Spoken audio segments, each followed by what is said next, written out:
Ngayon, upang sakrihan ang paghahatid sa huling hantungan ng ating minamahal na si Emelia Alvarez Sabon, sa ngalan po ng Holy Gardens Green Hills Memorial Park at ng pamilya Sabon, kami po ay lubos na nagpapasalamat sa lahat ng nakiramay, tumulong, nakidalamhati at nagbigay ng kanilang suporta sa pamilya ng ating minamahal na si Nanay Emilia.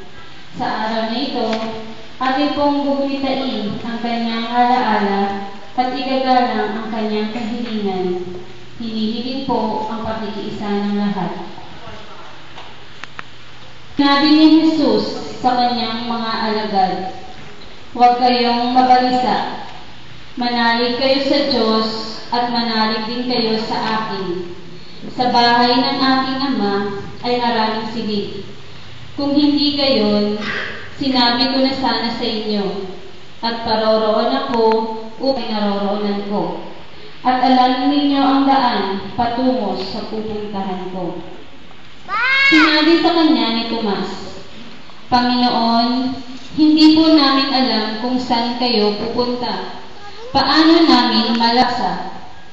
Higit na dakila ang gawa ng isang ina. Hindi may pagkakaila ang kanyang kadakilaan na siyang nagsisilbing bigkis ng kanyang pamilya. Siya ang ilaw at nagbibigay liwanag sa loob ng isang tahanan. Ang katangiang mapagpakumbaga, maalalahanin at dakila, ito ang larawan ng isang ina na nagsilang sa atin. Subalit ang lahat ay may hangganan. Mahirap man tanggapin, masakit man sa damdamin, ang lahat ay kagustuhan ng buong lumikha. Sa mga sandaling ito, maunawaan natin na ang kamatayan ay simula ng isang panibagong buhay sa piling ng ating Panginoon. Magsitayo po tayo lahat.